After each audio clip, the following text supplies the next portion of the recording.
C'est un moment que redoutent les mauvais payeurs et qu'attendent avec impatience les propriétaires. La trêve hivernale s'achève aujourd'hui, ce qui permet désormais l'expulsion des locataires qui ne se sont pas acquittés de leur loyer.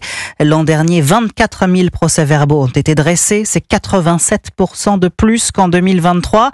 Mais avant de récupérer la jouissance de leurs biens, les propriétaires doivent s'armer de patience et de détermination. C'est ce qu'a constaté le correspondant d'Europe 1 en Occitanie, Charles L'Huillier.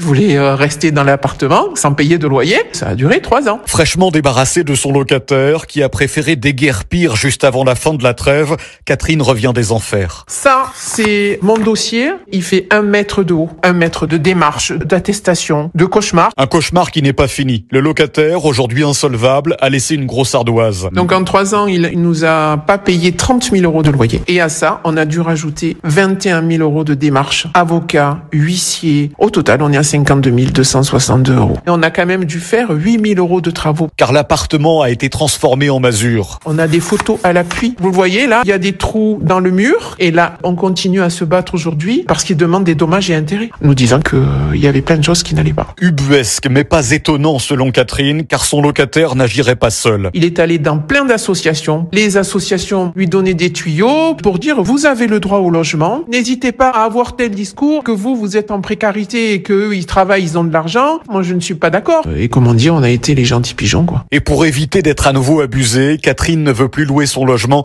Il restera donc vacant désormais. Charles L'Huillier, notez qu'aujourd'hui, les députés examinent une proposition de loi pour mettre fin au logement social à vie. Texte déjà vivement critiqué, porté par l'ex-ministre du Logement, Guillaume Kasbarian.